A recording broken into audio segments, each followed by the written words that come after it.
All right, so I think we should give it a hit from here.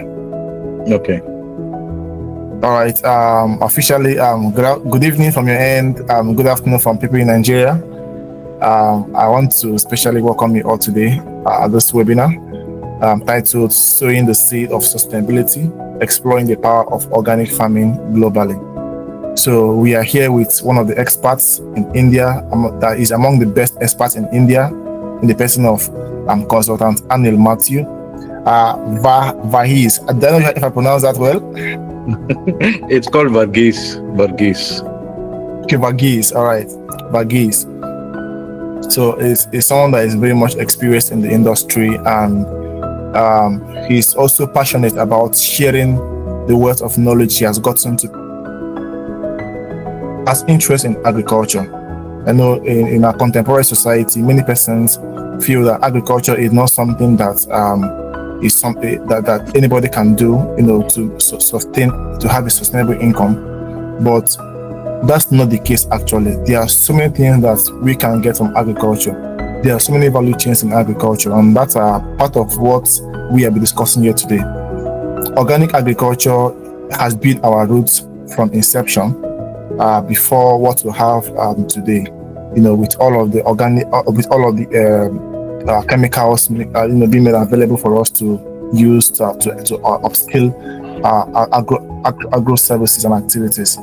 So, Consultant Anil is an expert in the field of organic agriculture, and he'll be sharing with us a good number of things that we can take home to implement in our day-to-day activities in our agro engagement.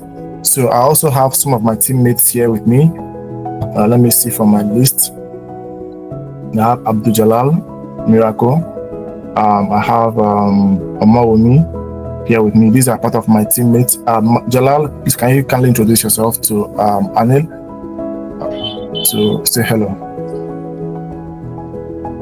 Abdul Jalal, are you there? Yes, I'm here.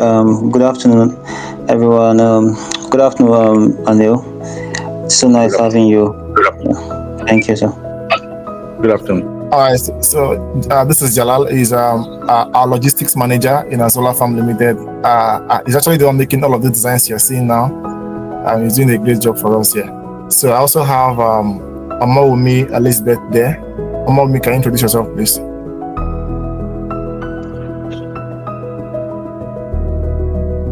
Omawumi, are you there? Okay, I think she's unavailable, absent. So Omawumi is our sales manager in Azola Farm, and they are all doing their duties effectively well. So every other person, Isaac, you are welcome. Gerard, you are welcome. We are glad to have you here with us, and we hope that this section will become impactful for you in your daily activities. So moving forward, I will introduce Azola Farm Limited to you. Azola Farm, we are a company in Nigeria, powered by young minds, that's youths in Nigeria, and we have committed to build a structure where agriculture wouldn't be a problem for a whole lot of persons, because most times we observe that the major issue people have is when it comes to, aside from the implementation part of the services, we discover that most times it's not much of a problem for some persons, right? So that was why, based on our research, we discovered that the pressing issue that many people have is when it comes to marketing their products to people around their communities or outside their own communities, whatever the case may be. And that brought out the vision of Azola Farm to help people market their product aside from people in their own community. Our application makes it possible for people to reach out to a wide range of buyers or sellers of agro produce, at various locations, regardless of the distance. And we've built, a good structure that makes it easy for people to move goods and services among various places. So these are part of the services that we render. We have livestock available, crops, aquatic, animal feeds, flowers, agrochemicals, farm tools and machineries, timbers, farm. Also, we render agro services, which cut across farming assistance. Hand labor. We have tractor operators and agro training too. This is where we mentor some persons who want to go into agriculture but have little or no knowledge about what they want to go into. We also render such services to them to give them better knowledge on what to do. Moving forward, our country, Nigeria, being the host of our company, we'll be having the basic operational aspects of Azolla Farm. So we look at operating in Nigeria from next 3 to 5 years, so as to understand the market properly before we expand to other geographic regions which cut across Africa, Asia, Europe, and America. So for now, Nigeria will be the basics area for Azolla Farm to operate. All right, so thank you. I want to thank you once more, Consultant Anil, for taking our time to be here with us today. It's really a great privilege to have you, and we all hope to learn from your great wealth of knowledge. So we'll be diving, into the section of the day proper, so that to save time and resources. So the theme for this webinar is sowing the seed of sustainability. That's exploring the power of organic farming globally. Okay, and we'll be having 4 sections on this discussion, in which the first one we'll be discussing the organic farming principles and practices. The second section will be discussing organic farming and sustainability, right? Then the third section will be discussing organic farming and market aspects. Then finally, we'll be looking at the challenges and future directions of organic, the case may be. So the first question will be going all this way. Sir Anil, what inspired you to specialize in organic farming, and how do you define organic farming generally? Thank you, John. And I think I'm much privileged to be here in this platform where we are able to communicate with the same language and intentions of what you said as the seeding towards organic certification, and in terms of inspiring the situation of agriculture, which has become stagnant. We need to make sure that there has been a change in the present situation, where we could at any way try to make sure that more people come into the sector of agriculture. We are able to motivate farmers into making up agriculture a very important topic of the day, because agriculture, without agriculture there is no living. That's how I see it. So first of all, let me introduce myself. Mine, as you have already done, Anil Matthew Verghese. I have already 25 years of experience in the field, and I have a huge trail of traveling. I have a company which I have started in India, which is called as Organal Services, which is a fast-moving brand in terms of niche towards organic certification, regulatory consultancy. And coming back to your question, what made me inspired and how do you define organic farming? Okay, so coming to that point, I would like to say is that there is always a saying stating that, the environment you are brought up makes you who you are as you grow up. That's true. So I was born in Sierra Leone. I was brought up in Nigeria for 15 years.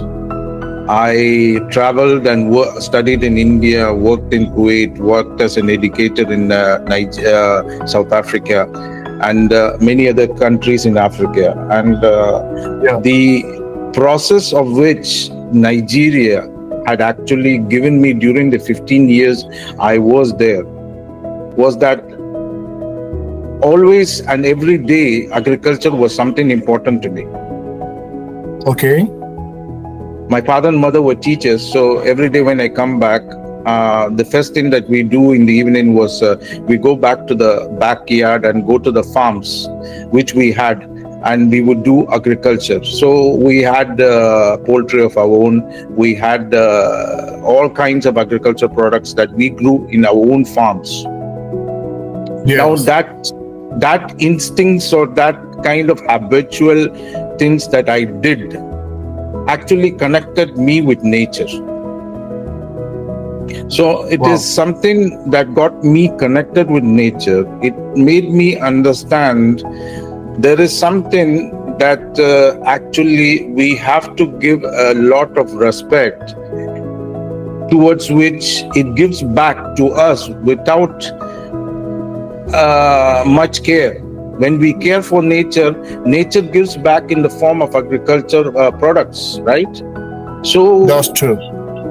as it went on, I completed my graduation and then I completed MBA. So at the end, I have taken a trail where the concerned beginning stages of being in Africa had made me become now to decide that I will take the course of doing a business or a consultancy work where organic certification is something where our traditional farming methods come more into the picture, which is Yes. very important than being dependable on many other products, as we say.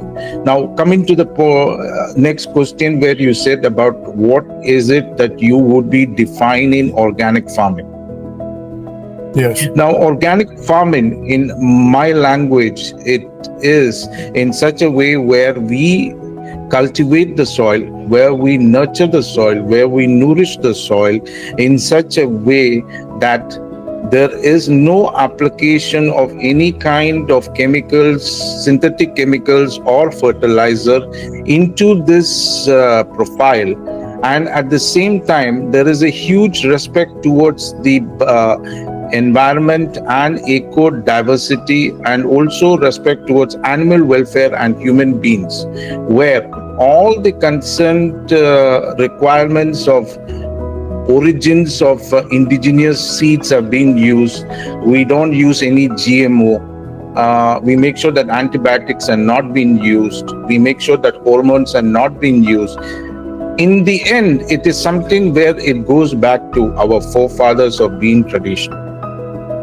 So coming back to a small summary of it is that where synthetic fertilizers or chemicals are not being used, there has been a huge respect towards the animal welfare, the environment, as well as human beings in the same ecosystem. Oh, that's very insightful. Thank you so much for that detailed response. Can you share some effective organic farming practices that promote soil health, biodiversity, and ecosystem services? Right. So when we say about traditional, right, we don't need to be speaking about a lot of languages or explanation. It's not something Mr. Anil had created today, but it's already been existing inside the system by every single farmer, day-to-day activities that they do inside the farms, where they do a lot of crop rotation. They do a lot of nourishing to the soil by doing applying manures from their own animals. They don't depend on fertilizers for all this kind of activities, because you will understand, like the time when I was there in Nigeria, I have not used a single granule of fertilizer in the farm. The farmland was so fertile, I would say so fertile.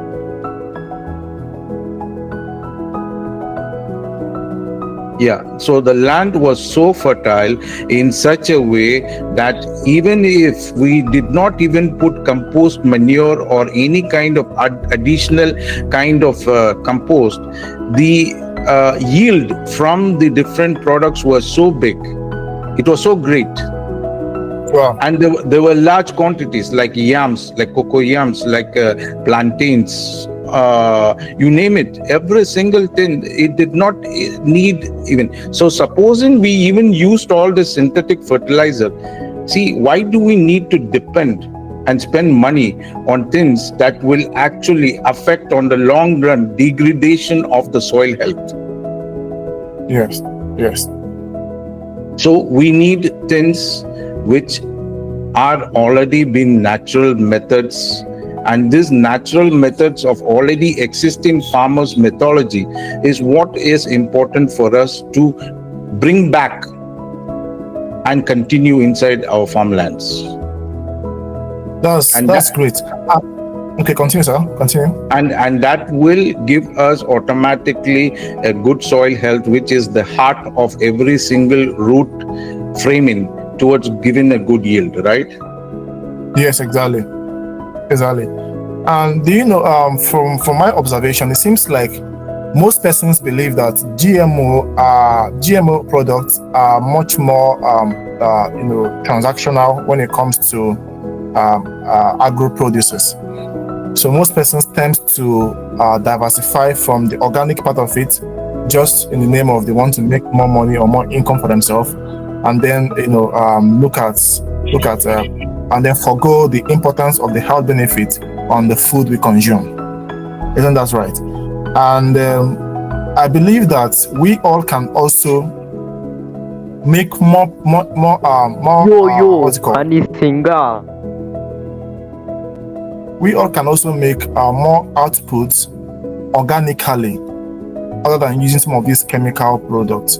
So can you clear some of these people's mindset that GMO gives them more profit instead of looking at the health aspect of it other than the business part of it? Yeah, so I would come first to the first thing that you told me is on GMO, right? Now, I would tell you, Yes. first of all, the reason of why GMO was brought into the scenario of the mother nature or to every people inside the countries. Why was GMO brought? Yes. That is the first question. That is the first question that we need to answer. Can you tell me, was there any reason GMO was brought? Now, first